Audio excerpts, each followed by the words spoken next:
Pues bien, hermanos, hoy vamos a hablar sobre el bautismo en el Espíritu. Que yo el bautismo del Espíritu siempre lo he llamado como la sobria embriaguez del Espíritu. En el Hechos capítulo 2, versículo del 3 al 4, dice que se les aparecieron unas lenguas como de fuego, que se repartían y se posaron sobre cada uno de ellos. Quedaron todos llenos del Espíritu Santo y se pusieron a hablar en otras lenguas, según el Espíritu se los manifestaba. Palabra de Dios, te alabamos, Señor. Pues bien, esta es la palabra de Dios que ilumina nuestra vida. Y quisiera pues que hoy pudiéramos entender lo que es la gran efusión del Espíritu, el bautismo del Espíritu. Primero que todo, miremos algo. ¿Qué sucedió en Pentecostés? En Pentecostés, lo que sucedió fue que primero hubo un cambio en la vida interior de los apóstoles. Mediante la plenitud del Espíritu, hubo una transformación total. Si miramos a los apóstoles antes de la resurrección, antes de la cruz, antes de Pentecostés, encontramos que son unos apóstoles que desafían a Jesús, que quieren negociar con el Señor a partir de una relación cuantitativa en cuanto al perdón, colocarle cifra a las categorías del perdón, como también manifestaron una inestabilidad. En otro momento hubo como una solución de problemas a través de sus manos, querían solucionar los problemas a través de sus propios intereses. Y bueno, vemos que hay una realidad humana en ellos. Y ellos pues, antes de vivir el Pentecostés, se aprecia en ellos que le hacía falta el fuego del Espíritu. Y bueno, miremos algunos elementos que son fundamentales. Primero, desafían a Jesús. Recordemos el pasaje de Pedro. Pedro, cuando descubren que algo se les acerca en el caminando sobre las aguas, pues les produce susto, les produce miedo. Y ellos efectivamente se tornan en angustia, se preguntan uno al otro, ¿y quién es? ¿Qué es? Consideraban que era un fantasma. Pues bien, el Señor les dice, no teman, soy yo. Y Pedro dice, si eres tú, mándame ir yo caminando. Y Jesús efectivamente le da la orden a Pedro, y Pedro inicia su camino sobre las aguas, pero empieza a hundirse. El que lo desafía, desafiando al Señor, desafiando como que si realmente eres, como que si realmente tú no me estés mintiendo. Y Jesús le dijo, camina Pedro, y Pedro no logró caminar sobre las aguas, se hundió Pedro. Pues bien, vemos un Pedro desafiante. Vemos también un Pedro, por ejemplo, cuando pretende negociar, como le decía ahora, con Jesús en el tema del perdón. Maestro, cierto que hasta solas 27 veces hay que perdonar. Y Jesús le dice, no Pedro, 70 veces 7. Es decir, siempre, Pedro, tienes que perdonar siempre. Entonces, démonos cuenta cómo Pedro trata de persuadir a Jesús, como tratar de convencer al Señor, no sea tan exigente. Cierto que hasta 7 veces nomás debo de perdonar. Si a la 8ª situación yo ya no voy a perdonar, ¿cierto, Señor? Y Jesús le cambia todo el discurso a Pedro. No, Pedro, no te digo 70 veces 7. No te digo 7 veces, sino 70 veces 7. Es la realidad humana sin Pentecostés. Miremos también en los discípulos, por ejemplo, ese afán de solucionar los problemas por sus propias manos. Recordemos aquel pasaje justamente en el capítulo 9 de San Lucas, en el versículo 54 al 55. Dice así, al verlo, sus discípulos, Santiago y Juan, dijeron al Señor, ¿quieres que digamos que baje fuego del cielo y los consuma? Y Jesús les dice, así no es, y lo reprendió. Este fue un pasaje en aquel pasaje en el que Jesús se disponía a ir a Jerusalén, pero tenía que pasar por Samaria. Y como entre los judíos y los samaritanos tenían problemas culturales y raciales, entonces vieron a Jesús como un enemigo y no le quisieron dar posada. No lo quisieron acoger.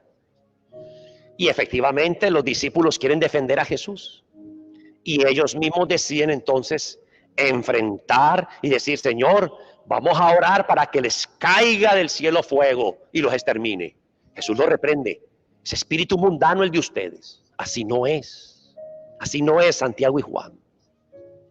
Vemos a los discípulos en otro episodio buscando primeros puestos.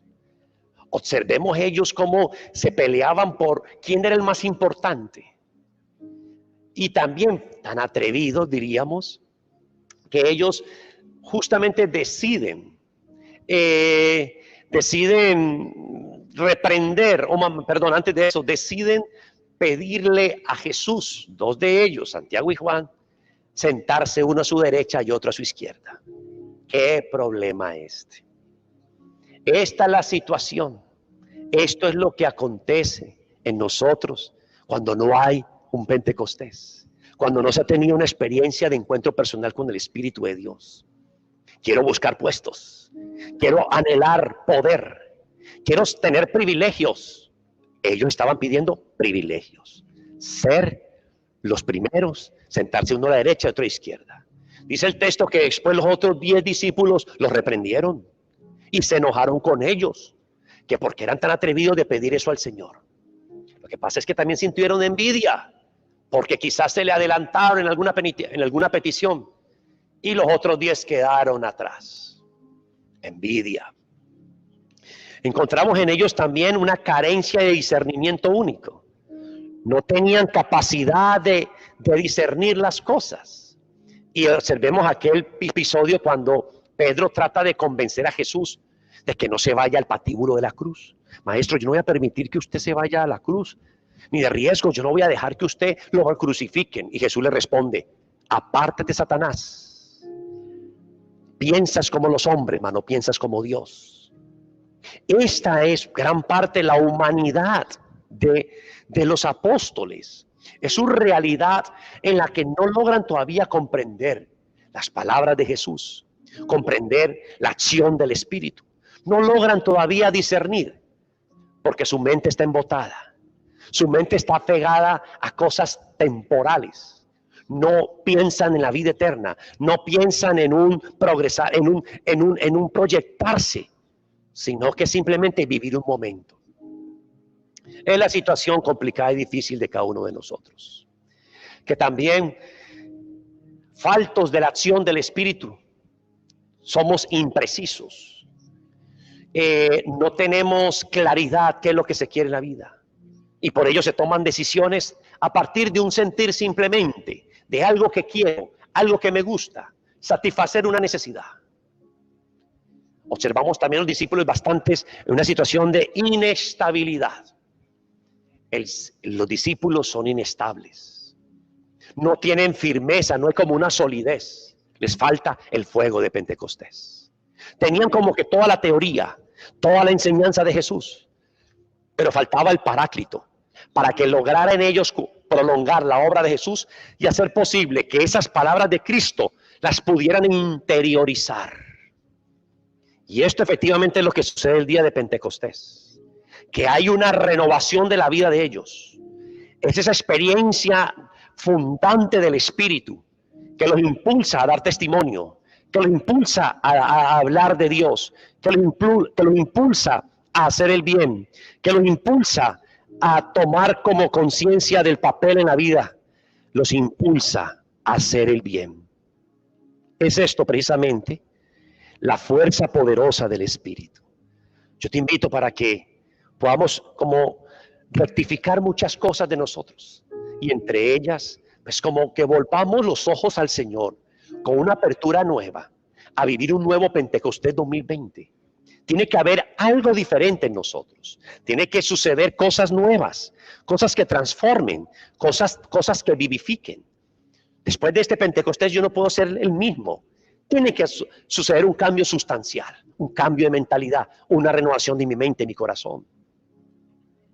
Pues bien, en este mismo orden de ideas encontramos que que el Espíritu de Dios potenció a los apóstoles con unas manifestaciones externas que las consideramos o se llaman dones y carismas. El Espíritu los ha potenciado para que actúen con una autoridad, incluso sobre las fuerzas del mal, no en nombre propio, sino en nombre de Cristo Jesús. Entendemos esto precisamente porque es lo que en Pentecostés es lo que logran ellos interpretar. Aquellas palabras de Jesús: el Espíritu los llevará a la verdad, el Espíritu hablará de mí, el Espíritu les mostrará. Y eso es lo que ellos logran encontrar, logran discernir el día de Pentecostés. Es urgente tener un nuevo Pentecostés. Es urgente tener una experiencia nueva, renovadora de la fuerza del Espíritu. Que en esta experiencia de vida carismática tenemos ese tema, o lo llamamos el bautismo en el Espíritu. El bautismo en el Espíritu no es otro sacramento, no es otro bautizo. Ya hemos sido bautizados por la fuerza del Paráclito. Ya en nosotros reside el Espíritu de Dios. Lo que pasa es que esta efusión de espíritu, esta experiencia de Pentecostés, hace que en mí haya un cambio sustancial como sucedió en los discípulos. Y a su vez también aparecen ciertas manifestaciones de la acción del Espíritu. Pero alguien me va a decir: qué pena, padre, pero definitivamente lo que es claro es que yo ya fui bautizado, yo ya fui confirmado, yo ya he recibido toda mi iniciación cristiana, mis sacramentos, penitencia, Eucaristía. Ya en mí hay un proyecto de vida, una vocación del matrimonio. Incluso algún sacerdote me podrá decir: yo ya he recibido el Espíritu Santo en el orden sacerdotal. Es cierto, eso es claro, eso es teológico y no lo vamos a poner en duda.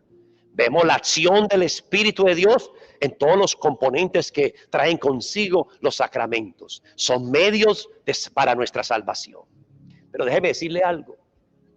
En la Lumen Gentium, capítulo 2, especialmente en el numeral 12, y más aún más preciso hablando, en el segundo párrafo, va a decir estas palabras: el mismo Espíritu no solo santifica y dirige el pueblo de Dios mediante los sacramentos y los misterios, sino que también distribuye gracias especiales entre los fieles de cualquier condición, distribuyendo a cada uno según quiere sus dones, con los que les hace actos y prontos para ejercer las diversas obras y deberes que sean útiles para la renovación y la mayor edificación de la Iglesia. Mire, la palabra de la Iglesia en el Concilio Vaticano II. El Espíritu de Dios no solo nos santifica a través de los sacramentos y los ministerios, sino que también distribuye gracias especiales llamadas dones para la edificación de la Iglesia. Es decir, que el bautismo del Espíritu es mi apertura a la acción del Espíritu, a una vida nueva que es la que le plantea Jesús a Nicodemo. Hay que nacer del agua y del Espíritu, y a su vez me potencia con unos carismas para fortalecer la evangelización, para que la evangelización sea efectiva y sea contundente. Jesús lo dijo a los discípulos, especialmente en el capítulo 16 de San Marcos. Le dijo las últimas instrucciones: a quienes crean en mi nombre expulsarán demonios, tomarán en sus manos serpientes y no les hará daño, impondrán las manos a los enfermos y sanarán, y hablarán lenguas nuevas. Con esto está diciendo Jesús que en las mociones del Espíritu, quien les va a dar la lucidez y les recordará todo y los llevará a la verdad, los va a capacitar para que también hagan las obras que yo he hecho, y hasta mayores incluso, dice en otro pasaje de Jesús. Con esto quiero presentarte, hermanos, que es necesario una efusión continua del Espíritu, aunque sacramental está en mí. En virtud del sacramento del bautismo lo tengo, pero hay que activar, avivar, para que ese Espíritu que está en mí produzca frutos y yo me arriesgue con una fe carismática, la fe que mueve montañas, para orar por otros, para predicar con una unción nueva, para llegar al corazón de los demás con un consejo, para que a través de la sabiduría logre discernir los signos de los tiempos, para que frente a las vicisitudes haya una fortaleza sobrehumana, para defenderme contra Satanás, para no claudicar en la batalla diaria, para que también con esa piedad pueda descubrir la misericordia del Señor a través de mi oración, y a su vez con ese mismo espíritu avivado en mí, nunca falte el temor de Dios, no miedo a Dios, sino mi dolor por fallarle, por desagradarle. El Espíritu de Dios me hace sensible. Este bautismo del Espíritu renueva. Es lo que sucede también camino a Damasco con Pablo. Pablo camina a Damasco con plenos poderes para arrestar a todos los que hablaran de Jesús. Y en el camino una luz lo detiene y lo derriba. Ese derribar es derribarlo de sus seguridades. Jesús se le aparece, tiene una visión, hay un momento especial, una cristofanía. Es una manifestación de Jesús, del Cristo resucitado. Y Jesús le dice: levántate, Saulo, porque me he revelado a ti, para que des testimonio de mí y de las cosas que has visto y las cosas que vas a ver. Y te libraré de los gentiles y te cuidaré, pero vas a ser instrumento porque arrancarás almas a Satanás para que tengan la herencia de la vida eterna. Eso fue, con seguridad, la transformación de Pablo. Fue un momento de efusión para Pablo. Fue un instante. Fue como su Pentecostés. Fue algo en el que le partió su vida, diríamos así, un antes y un después. Es como los discípulos. El discípulo anterior a la resurrección, anterior al Pentecostés, y los discípulos después de Pentecostés. Estos hombres que tenían miedo y se escondían, los hombres inestables, inseguros. Pedro, con voz potente, el día de Pentecostés, le predicó a todos el gran querigma, habló con autoridad y predicó y anunció que Jesús está vivo. Y no tuvo miedo a que sea confrontado, a que lo lleven en la cárcel, a que sea justiciado. Pedro tenía gusto, gozo y la convicción de hablar de Jesús. Su corazón le ardía de unción de espíritu, porque hay un fuego nuevo, algo que los hizo diferentes, algo que los transformó, algo que los hizo distintos. Y es lo que San Pablo más tarde nos va a abordar en sus cartas, cuando escribe, por ejemplo, a los Efesios, capítulo 5, versículo 18. No os embriaguéis con vino, que es causa de libertinaje, llenaos más bien del Espíritu. San Pablo está haciendo como una analogía entre lo que es embriagarse con el licor y embriagarse del Espíritu. Sabemos muy bien que el Espíritu de Dios, sabemos muy bien que una persona cuando está bajo los efectos del alcohol, del licor, pierde lucidez, pierde los 5 sentidos, no tiene habilidad, es una persona torpe. La razón no logra dominar su voluntad.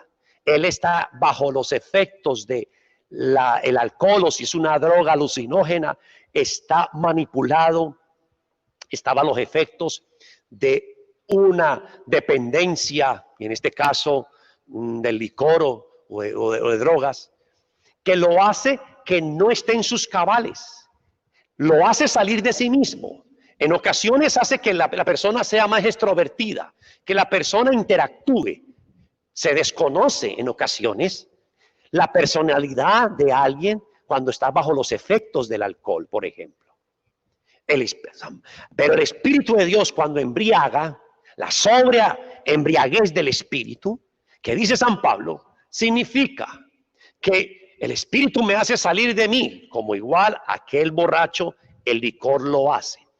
Me hace interactuar como los otros, como pareciera que también la persona bajo los efectos de alguna droga o de licor.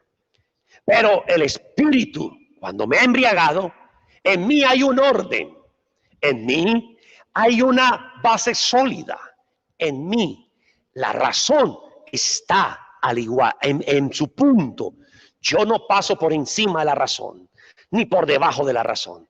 La razón me regula, que me abre la razón al camino de la fe, que son las dos alas de la verdad, la fe y la razón, como lo definió nuestro querido Papa San Juan Pablo II al escribir la encíclica Fides Ratio, fe y razón.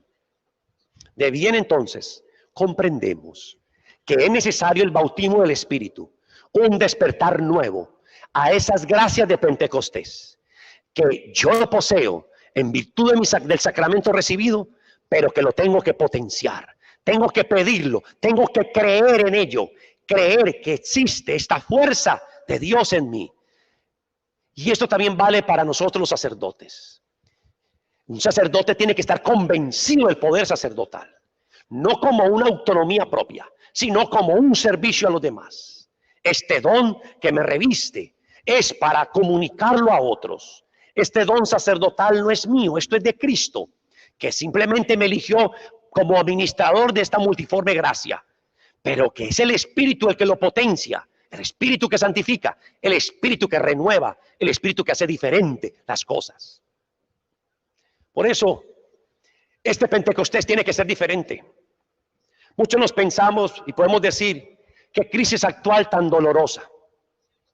Pandemia, templos cerrados, confinados en nuestras casas, problemas económicos, problemas de convivencia, miedo a contagiarnos del coronavirus, tantas cosas que están pasando por nuestra mente y nuestro corazón que ya casi no podemos mucho soportar. Y uno se pregunta, ¿qué va a pasar? Y yo puedo decir, este Pentecostés, quien abre realmente el corazón al Señor, puede entender y vivir que esto será diferente. Si en la situación actual hay una amenaza tan grande como es la pandemia, pues la efusión del Espíritu será por encima de esa amenaza de la pandemia. Será superior, porque lo de Dios siempre es superior al mal. Y se dobla y se triplica en bendición. Y por tanto, entonces podemos llegar a pensar que aún en medio de esta situación tan difícil, puedo encontrar algo bueno. El nuevo Pentecostés, que me está ayudando a aprender a entender mi vida, a entrar en sí mismo, a reflexionar más en mí, a creer más en el Señor, a poder tener mayor convicción, a tener mi mente en una nueva posición hacia Jesús, renovado en el corazón, renovado en la mente, renovado en la vida. Necesitamos un nuevo bautismo en el Espíritu y la vida nos tiene que cambiar. Quiero invitarte rápidamente a que escuches un testimonio. Algunos lo han escuchado con seguridad. Y quiero contarte la experiencia que yo siempre lo he definido también mi cristofanía, también mi camino a Damasco. Y es aquel momento, por el año 1995, un tío cayó enfermo severamente en el hospital. Tenían que hacerle un trasplante de una vena del pie al corazón.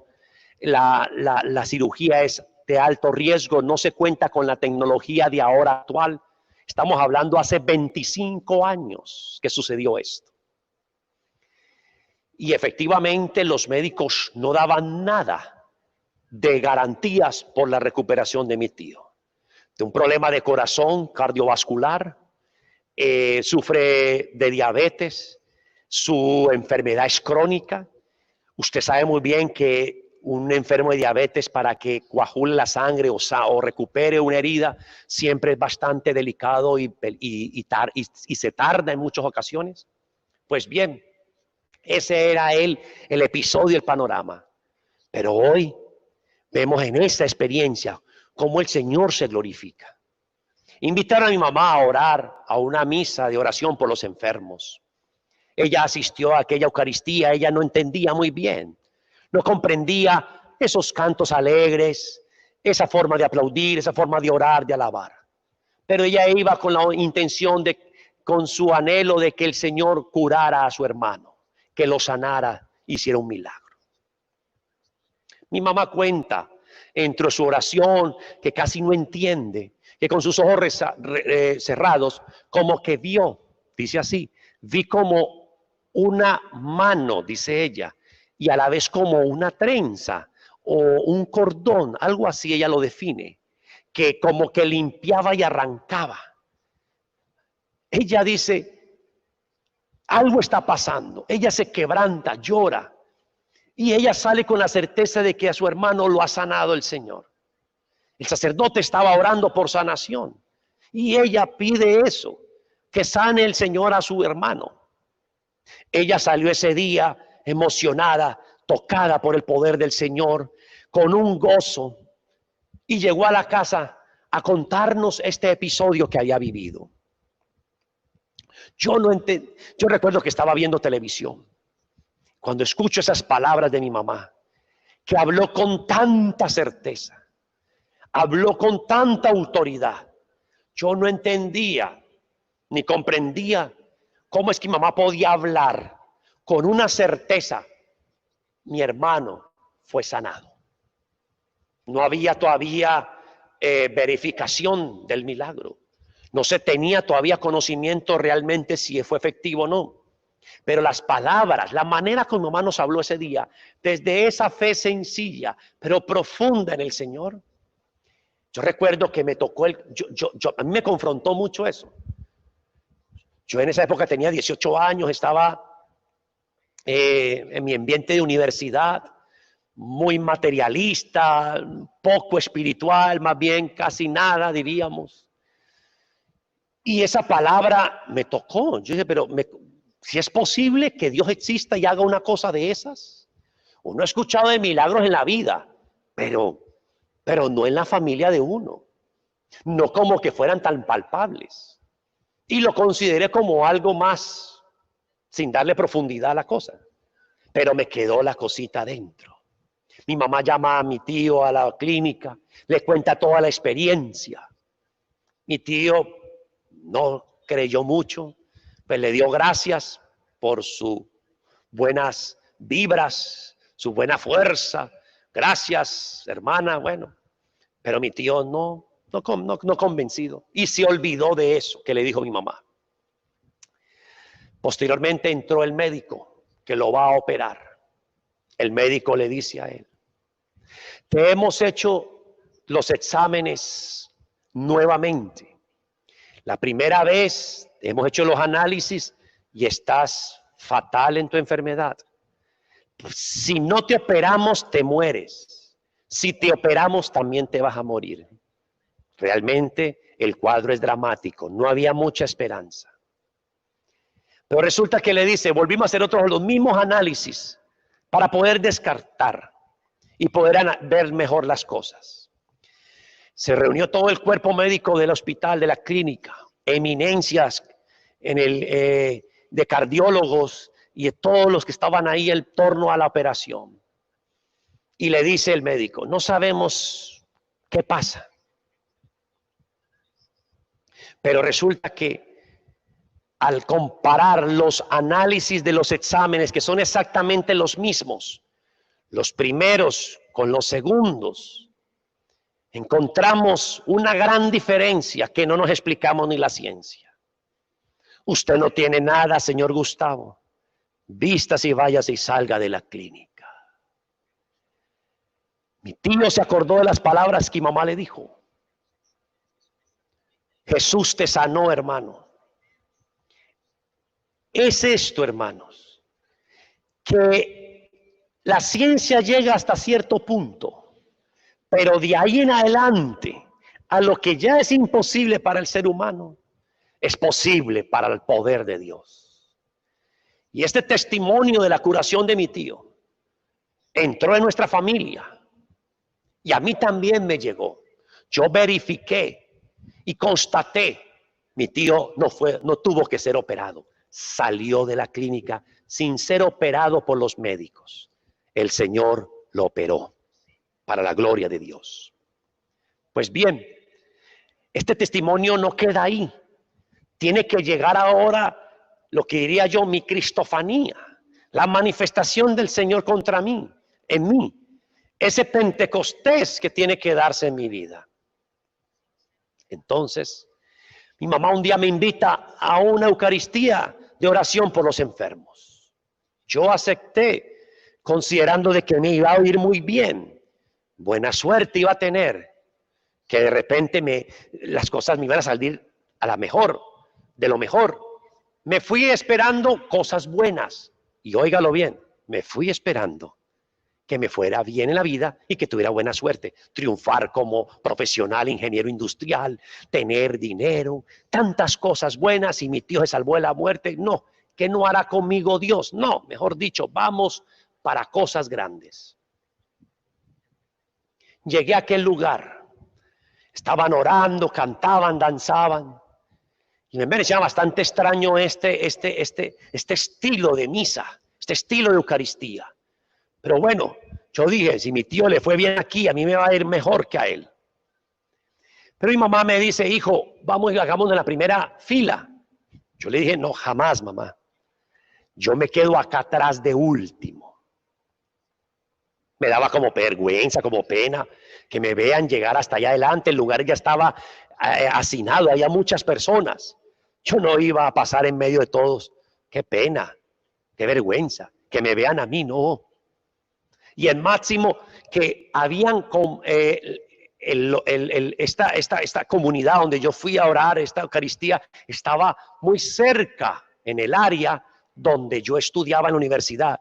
Yo, qué vergüenza que me lleguen a ver a mí aquí, alabaré, y algún compañero. El bullying que me van a hacer y la burla va a ser única, fatal. Entonces yo le dije a mi mamá, nos quedamos aquí y punto. Y yo me escondí detrás de un muro, de una columna, a que nadie me viera. Y ahí me escondí. Pero resulta que como que me ubiqué en un punto que de verdad no fue como el mejor, diríamos, estratégicamente, porque me correspondió al lado de la bocina. En esa época, estoy hablando de 1995, las iglesias tenían, muchos templos eran unas bocinas enormes, y ese sonido retumbaba en mi propio oído. Yo, ¿cómo? Estoy como que en el lugar equivocado. Pero dije, no, ante todo me escondo. Primero muerto que me descubran aquí. Y me escondí detrás de ese muro. Y el sonido de la bocina entraba cada vez a mi oído. Pero bueno, yo me aguanto esto, pero no quiero pasar vergüenzas. El sacerdote inicia la Eucaristía y entramos en el momento del acto penitencial. Y el padre empezó a hacer una oración pidiendo perdón. Había uno de los pecados fuertes en mi vida, era la rebeldía. Como típico adolescente, rebelde, altanero, grosero con los adultos, con mi propia madre. Muchas dificultades, altercados. Mi mamá sufría con esto, yo también. Pero el ego, el egoísmo y la autosuficiencia, el considerarme tan bueno y el único y el fuerte, yo hería a mi mamá muchas veces. Y el sacerdote inicia la oración penitencial con estas palabras: pidámosle perdón al Señor.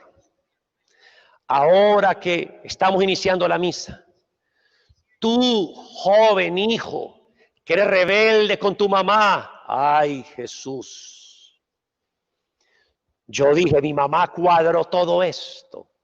Claro, sabía que yo venía y habló con el sacerdote, con el cura, para que dijera esto y me echara a mí el agua sucia, como dice el dicho.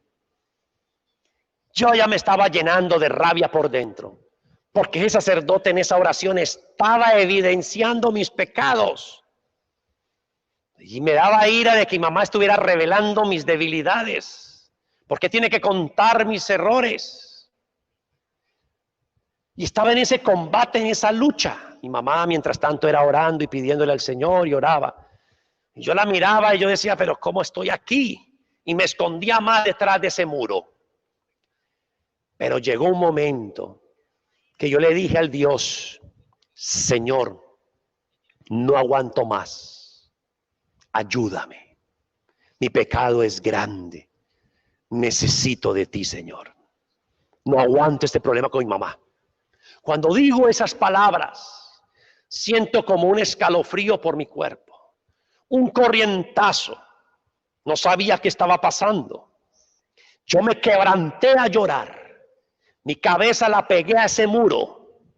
Lloraba y le clamaba a Dios en mi poca fe que tenía y en mi situación que casi no entendía nada. Le decía, Señor, yo me equivoqué, no quiero ser más así, pero me cuesta. Lloraba y lloraba. No era un llanto de dolor, no era un llanto de tristeza, pues era un llanto como de que yo me despojaba de algo, como que algo se desprendía de mí, pero me llenaba al mismo tiempo de esperanza y de gozo, pero lloraba. No logro poder explicar en palabras humanas esta sensación. La Eucaristía continúa. Yo decía, ¿qué pasó? ¿Qué cosa tan especial? Y me seguí en la misa y continué yendo a esa misa. Me llamó la atención esa oración, esa experiencia de apertura al Espíritu Santo, que no entendía nada ni sabía qué era eso de bautismo en el Espíritu y oración en el Espíritu. No entendía nada. Y yo seguía asistiendo a esa Eucaristía. Seguía esperando en Dios y aprendiendo a conocer de Dios. Y vine a entender posteriormente que yo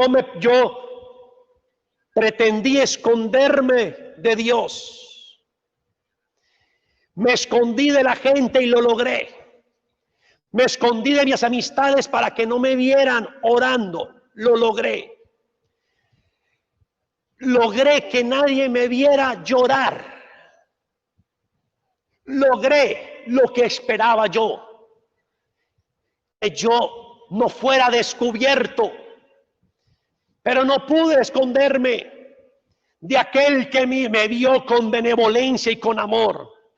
No pude esconderme de aquel que me estiró la mano a decirme, te doy una nueva oportunidad. No pude esconderme de aquel que me llevó ese día ahí y me quebrantó en su espíritu. No pude esconderme del amor eterno de Dios. No pude esconderme ni ocultarme de la misericordia del Señor. Me quería esconder y no pude. No pude huir porque Dios ya primero me había visto. Dios primero había colocado sus ojos en mí. No porque yo sea bueno, sino porque aquí el único bueno es Dios, que para Él es la gloria y la honra. Ese día entendí que el Señor me sacaba del fango de mis errores, como al hijo pródigo, y lo atraía a su pecho con amor, y lo vestía de nuevo, y le daba un anillo y le colocaba nuevas sandalias, es decir, le devolvía la dignidad que había perdido. Ahí entendí que había una nueva vida, una nueva fuerza, había algo que en el momento claro no tenía la posibilidad de entender, pero el caminar del tiempo pude darme cuenta que es Dios actuando en su misericordia, y cada lágrima que salían de mis ojos era el efecto sanador del Señor a través de su Espíritu Santo, para la gloria de Dios.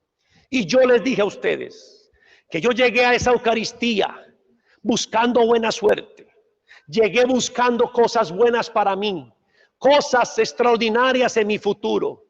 No tenía pensado, no tenía calculado que Dios lo que tenía entre manos era concederme este ministerio sacerdotal, que no lo merezco, pero Dios se ha atrevido a confiarme esta gracia para servir en la iglesia a través de mis cualidades y defectos, a través de la acción de su Espíritu, a través de esta fuerza arrolladora del Espíritu Santo de Pentecostés, que nos lleva a decir, Abba, Padre, Padre mío, confío en ti.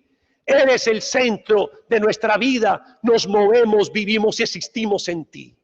Eso es que fui comprendiendo cómo la acción del Espíritu es progresiva.